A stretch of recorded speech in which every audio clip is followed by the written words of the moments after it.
옛날 어느 마을에 가난하지만 착하게 사는 덕팔이라는 혹부리 총각이 있었다.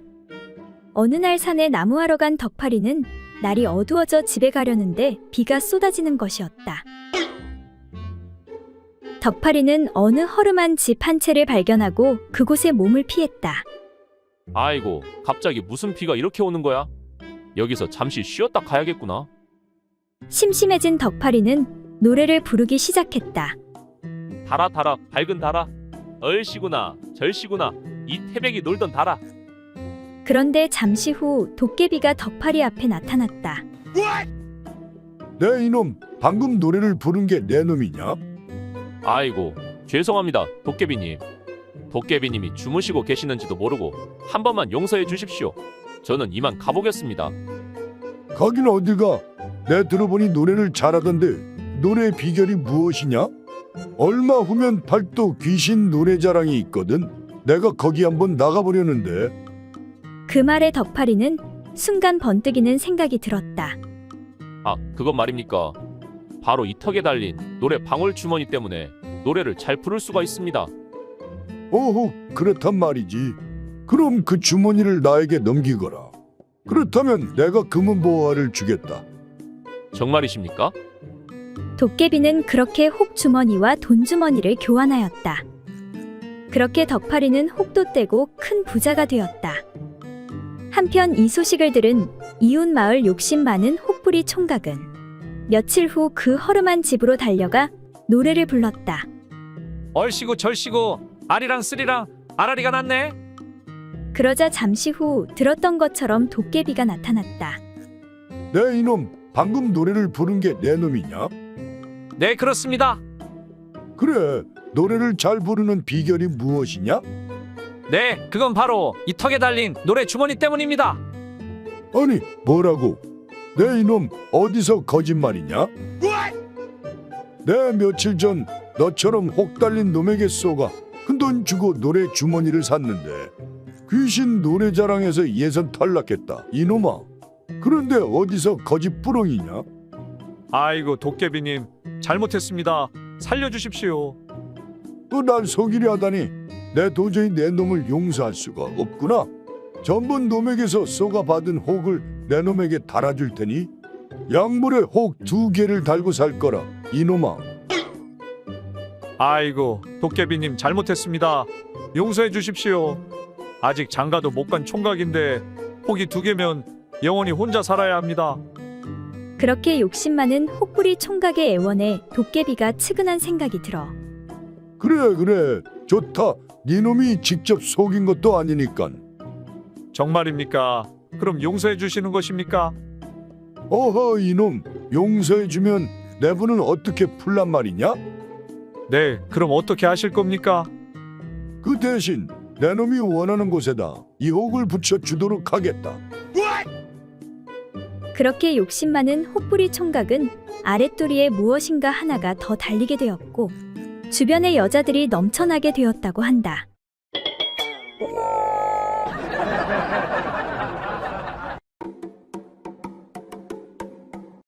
머슴 사는 칠보기가 친구 박서방을 만나기 위해 집으로 찾아갔다.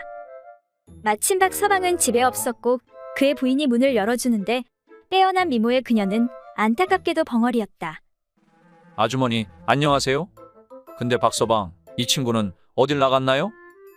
그러자 벙어리 부인은 칠보기를 이끌고 부엌으로 들어갔다.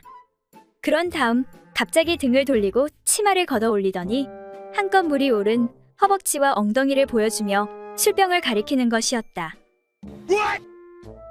생각지도 못했던 눈요기에 칠보기는 기분이 몹시 좋아졌다. 정말 대단하시군요. 하지만 전 지금 그 친구의 행방이 궁금할 뿐인데요. 그러자 부인은 치마를 걷어 올리고 술병을 가리키는 그 동작을 다시 한번 보여주었다. 친구 부인의 연이은 행동에 어느덧 가운데 다리가 화가 나기 시작한 칠보기는 속으로 이를 악물고 버텼다. 안 돼, 그 집만은 엄연히 친구 부인인데 내가 어떻게 참아야만 해. 칠보기는 목소리를 가다듬으며 말했다. 무슨 오해를 하신 모양인데 전 그럴 생각도 없고 할 수도 없습니다. 전 단지 그 친구가 어디에 있는가 궁금할 뿐입니다. 하지만 부인은 막무가내였다. 여전히 치마를 걷어올리며 술병을 가리키는 것이었다. 계속되는 부인의 행동에 기분이 묘해진 칠복이는 더 이상 견딜 수가 없었다. 그래서 할 수 없이 그곳을 뛰쳐나왔다. 그런데 그때 마침 당사자인 친구 박서방이 막 살인문을 밀고 들어서는 것이었다. 이를 본 칠복이가 소리쳤다. 이봐, 큰일 났네. 자네 부인이 어떻게 된 거 아닌가? 어떻게 되다니? 내가 자네가 어디 갔냐고 물을 때마다 엉덩이를 들쳐 보이고 술병을 가리키니 뭔가 이상하지 않은가? 칠복이의 말에 박서방이 낯빛도 바꾸지 않고 말했다. 그거야 당연한 일이지. 그건 말이지. 우리 남봉꾼 남편이 지금 술집에 있습니다. 이런 뜻일세.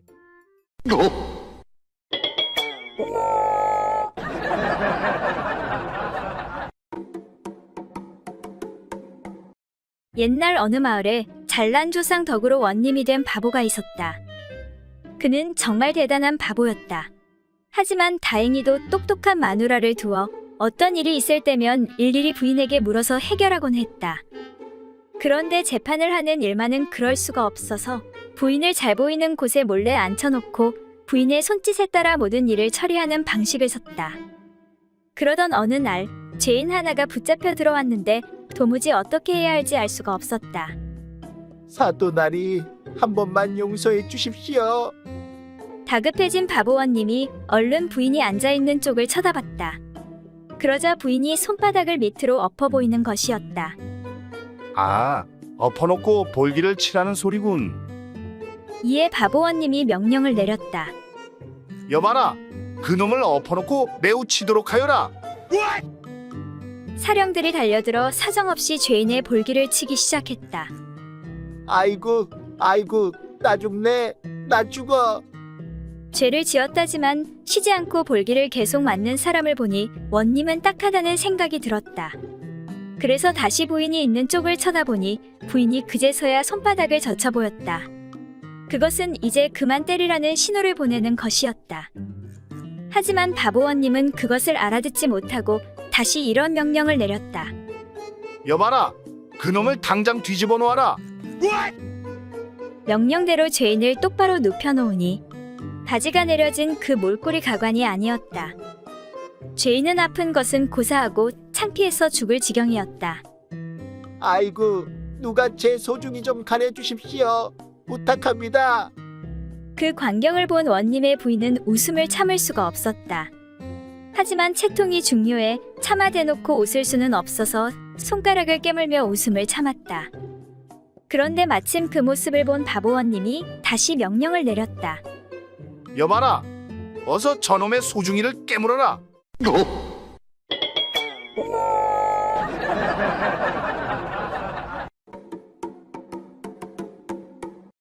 노름이라면 사족을 못 쓰는 한 사내가 있었다.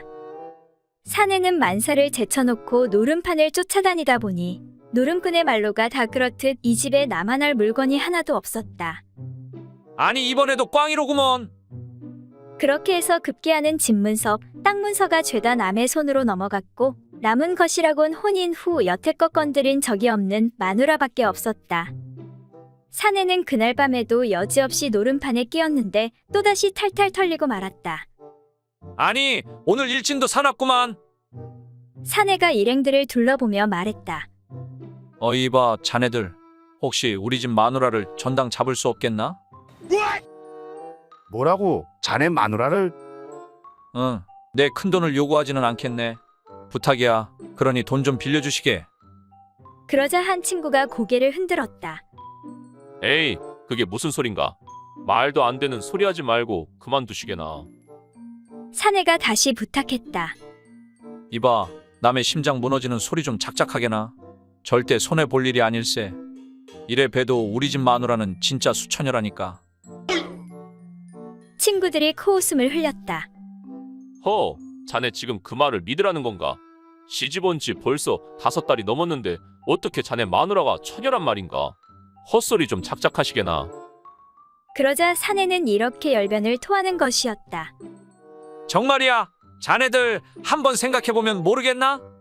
아무리 내가 혼인을 했다고는 하나 장가든 이후로 하룻밤인들 제대로 집에 들어간 적이 있었나? 단 하룻밤도 집에 들어가 자본 일이 없다네.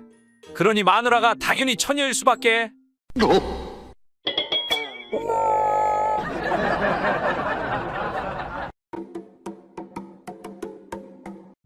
옛날 어떤 마을에 덕망 높은 대감이 있었다. 하루는 대감마님이 젊은 선비들을 모아놓고 가르치는 자리에서 말했다. 모름지기 사내란 점잖음을 제일의 덕으로 삼아야 하는 것이라오. 다들 잘 아시겠소? 하고 일장연설을 하고 있었다. 그런데 이때 대감, 내 잠시 들어가도 될까요? 하고는 안방마님이 갑자기 방문을 열고 들어오는 것이었다. 다름이 아니라 제가 밖에서 들으니 점잖음에 대한 얘기를 하는 것 같아 이렇게 들어왔어. 하며 부인은 자세를 고쳐 앉는 것이었다. 그리고는 젊은 선비들이 보는 앞에서 대감마님에게 되물었다. 그런데 대감께서는 밤과 낮이 어찌 그렇게 다루어? 부인의 말에 대감마님과 선비들은 무슨 영문인지 몰라 어리둥절했다. 부인은 당황한 대감이 눈짓하는 것을 아는지 모르는지 짐짓 크게 소리쳤다. 당신은 밤만 되면 자꾸만 나한테 달려들면서 낮만 되면 그렇게 점잖아지는 그 저희가 무엇이요? 이에 당황한 대감마님이 말하길. 그건 밤에는 당신 얼굴이 잘 보이지 않으니 그런 것이 아니오.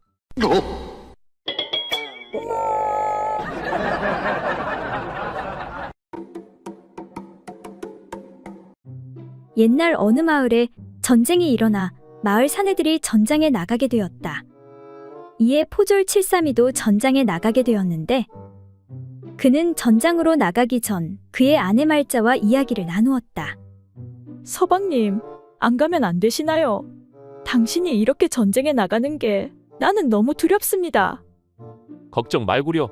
내 그냥 농사꾼도 아니고 나라의 녹을 먹는 포졸인데 나라와 백성을 지키는 것이 내 사명이 아닌가. 그리고 내 창술이 조선 팔도에서 최고가 아니오. 외놈이든 어떤 놈이든 나에게 당해낼 자가 없소. 내 꼭 승리하고 올 테니 편안히 기다리시오. 알겠습니다, 서방님. 아, 그런데 말이오. 가기 전에 하나 줄 게 있소. 네, 그게 무엇입니까? 정조대요. 이걸 잘 차고 있으시오. 아니, 갑자기 그게 무슨 말인가요? 당신을 못 믿는 게 아니라 다른 사내들을 못 믿는 게요. 그리고 그럴 일은 절대 없겠지만 혹시 전쟁에서 지게 된다면 당신이 험한 일을 당할 수도 있고. 아, 그러시겠지요. 그럼 저도 지조를 지키며 서방님이 무사히 돌아오시길 빌고 있겠습니다. 그렇게 3달 후 칠삼이는 전쟁에 승리하고 돌아와 아내와 재회하는데 뭐 하시오? 어서 빨리 여시오. 진짜 짜증나네. 아, 열쇠가 어디 갔지? 내 분명 잘 챙겨 놓았는데. 진짜 3달 만에 거사를 치러야 되니까 나 오늘 완전 굶주린 살쾡이란 말이여. 어서 빨리 푸는 게 좋을게요. 조금만 기다리시오. 내 얼른 대장간 박노인에게 다녀오리다. 이에 남편은 급히 박노인을 찾아가는데 노인장 계시오? 나요. 내가 돌아왔소. 아니 이게 누군가? 칠삼이 아닌가? 자네 죽었다고 들었는데 용케 살아 돌아왔군. 죽긴 누가 죽었다는 것이오. 누가 그런 헛소문을. 그건 그렇고 빨리 정조대 열쇠 하나 만들어 주시오. 어서 급하오. 그래, 근데 자네 부인이 말자댁이라고 했던가? 그렇소 노인장. 어서 서두르시오. 이에 잠시 생각하던 박노인이 말자댁 정조대라면 열쇠 필요 없소. 자물쇠가 고장나서 바늘로 몇 번 돌리니까 그냥 열리던걸.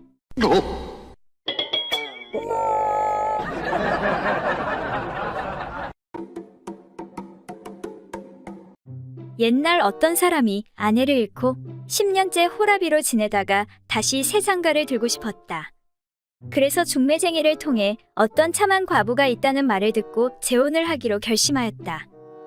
처음부터 과부인지는 알고 재혼한 것이긴 하지만 혼례를 치른 다음 첫날 밤에 신부의 얼굴을 자세히 들여다보니 얼굴에 주름이 심한 것이었다. 신랑이 신부에게 물었다. 솔직히 말해보시오. 당신 올해 몇 살이요? 내 36이라고 들었는데 아무리 봐도 더 들은 것 같구려. 신부는 수줍은 듯 고개를 숙이며 말했다. 사실은 46입니다. 신랑은 눈살을 찌푸리며 아니 그러면 어찌 36살이라고 했소? 그리고 방금 46이라고 했지만 내 눈은 못 속여. 아무래도 더 들어 보이니 진짜 나이를 말해보구려. 그 말을 들은 신부는 다시 말했다.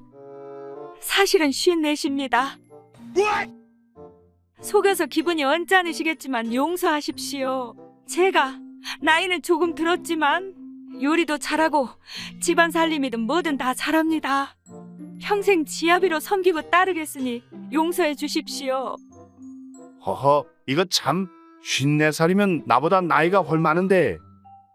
그런데 신랑은 신부의 나이가 그것보다 더 들은 것 같아 몇 번을 다시 물어보았으나 역시 똑같은 말만 되풀이할 뿐 더 이상 실토하지 않았다.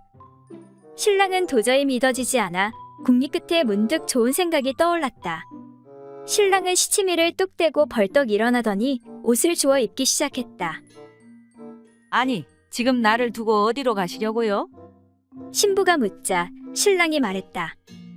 내가 깜빡 잊은 게 있는데 장독대에 가서 고추장독의 뚜껑을 단단히 덮고 와야겠어요.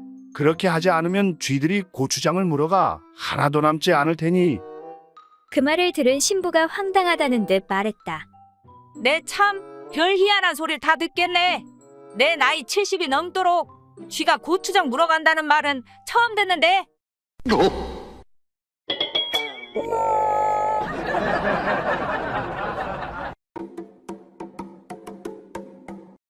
한 엉큼한 포졸의 아내가 외간 남자를 집안에 끌어들였다. 부인, 너무 보고 싶었어. 저도 너무 보고 싶었어요. 자, 어서 시작합시다. 그렇게 두 사람이 재미를 보고 있는데 그때 느닷없이 남편이 들이닥쳤다. 여보, 나왔소. 당황한 사내가 도망치려고 했지만 마땅히 도망칠 곳이 없었다. 이런 큰일이 나버렸네. 이를 어쩌면 좋단 말이오. 사내는 겁에 질려 부들부들 떨기만 하였다. 그런데 그때 지기가 뛰어나고 엉큼한 여자가 그에게 말했다. 아무 걱정하지 말고 옷을 정리하시고 아무 일 없다는 듯 그냥 뜰에 서 있으세요. 그렇게 사내에게 시킨 후 여자는 대담하게 나가 자기 남편을 맞았다. 아니, 여보 어찌 이리 늦으셨어? 늦다니? 그게 무슨 소리요? 남편이 어리둥절한 표정으로 되물었다. 당신을 만나려고 영의정 대감의 먼 친척 되시는 분이 아까부터 오셔서 기다리고 있단 말이에요. 그래. 그런데 도대체 그런 분이 무슨 일로 우리 집에 오셨단 말이오? 여자가 남자의 귓가에 대고 속삭였다. 대감께서 당신더러 이 양반을 본데까지 모셔다 드리라고 했답니다. 하고는 뜰 쪽을 향해 외쳤다. 서방님, 속히 나오십시오. 아, 오셨으니 이제 그만 출발합시다. 그러자 포졸이 손으로 뒤통수를 치며 중얼거렸다. 제기랄, 한 잠도 못 자서 이제 눈 좀 붙이나 하고 왔더니 별일이 다 생기고 지랄이야. 그렇게 해서 바람난 포졸의 아내와 외간 남자는 무사히 위기를 넘길 수 있었다.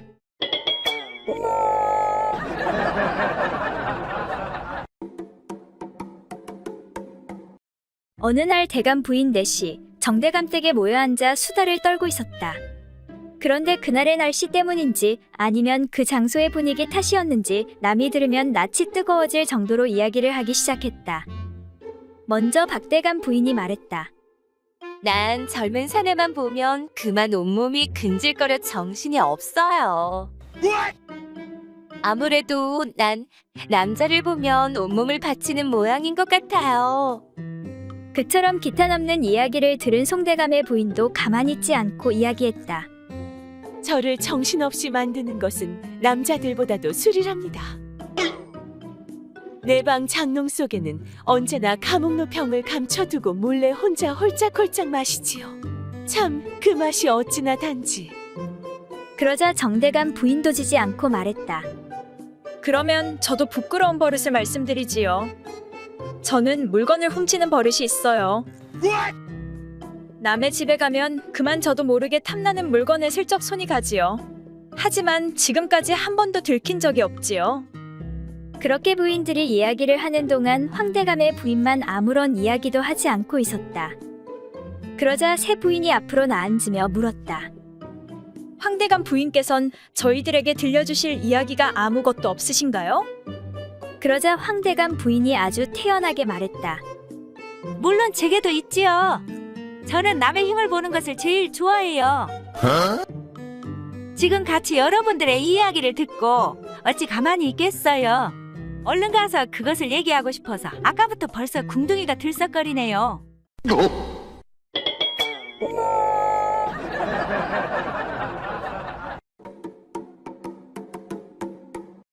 옛날 어떤 선비가 아름다운 첩을 두고 있었다. 하루는 첩이 고향을 잠시 다녀오겠다고 청하니 선비는 첩을 호위시키기 위해 종들 중 남녀간의 음사를 모르는 순진한 녀석을 보내려 하였다. 그리하여 가장 어린 종인 칠보기를 부르는데 이보거라, 칠보가 이리 좀 와보거라. 네 어르신 부르셨습니까? 내 놈은 옥문이 무엇인지 아느냐? 옥문 말씀이십니까? 그것은 옥수수를 넣어둔 창고 문이 아니옵니까? 엉큼한 칠보기는 일부러 어리석게 대답하였다. 그래, 내 놈이 가면 되겠구나. 선비는 종의 말에 크게 기뻐하면서 첩의 호위를 하게 하였다. 그렇게 집을 떠난 첩과 종이 어느 냇가에 당도하였을 때 첩은 종에게 말 한 장을 풀게 하고 잠깐 쉬게 하였다. 칠보가 여기서 좀 쉬다 가자꾸나. 네 작은 마님. 쉬는 동안에 칠보기는 개울에서 미역을 감는데 첩이 칠보기의 물건을 보니 생각보다 크고 좋게 보여 희롱에 가로되 칠보가 너의 양다리 사이에 고기로 된 막대기 같은 것이 있는데 그것이 대체 무엇이냐? 하고 물으니 날 때부터 작은 혹부리 같은 것이 있더니 점점 도달하면서 오늘날에 와서는 이만큼 커졌습니다요. 하고 대답하자 첩이 말하길 나도 날 때부터 양다리 사이에 작은 구멍이 있더니 점점 커져서 지금은 깊은 구멍이 되었으니 너의 그 뾰족한 막대기를 나의 움푹 패인 곳에 넣으면 짝이 딱 맞을 것 같구나. 하고 수작을 부려 드디어 두 사람이 즐거운 일을 하게 되었다. 한편 선비는 어리석은 종에게 첩의 호위를 맡겼으나 마음이 놓이지 않아서 가만히 뒤를 밟다가 언덕 위에 이르러 두 사람이 하는 짓을 보니 남녀간에 그 일을 하는 것 같이 보였다. 이에 분노가 치밀어 언덕을 내려와 가로되 야 이것들아, 방금 무슨 일을 하였느냐? 내 언덕 위에서 다 보았느니라. 하고 소리치니 종이 주머니 속에서 바늘과 노끈을 꺼내 무엇을 꿰매려는 신용을 하는 것이었다. 야 이놈아, 지금 무엇을 하느냐? 하고 물으니 종이 울먹이며 말하길 작은 마님께서 저 깊은 개울을 건너시다가 혹시나 물에 빠지실까 하여 소인이 작은 마님의 몸에 한 곳이라도 상처가 나지 않도록 조심껏 받들어 모시고자 하나. 배꼽 아래 두어치 되는 곳에 한 치 정도 되는 구멍이 있어서 그 깊이를 가히 측량할 수 없어 혹시 풍독이라도 입게 되면 어쩌나 하고 겁이 나서 지금 곧 그것을 꿰매려고 하는 중입니다. 라고 대답하니 선비는 종의 어리석음에 크게 기뻐하며 너의 마음은 참 진실하구나. 그러나 그것은 본래 붙어 있는 구멍이니 삼각 꿰매지 말거라. 내 주인 어른, 알겠습니다요. 그때 선비가 의아해하며 다시 묻는데 그런데 이놈아, 너는 왜 아까부터 거시기를 꺼내놓고 꿰매려는 것이냐?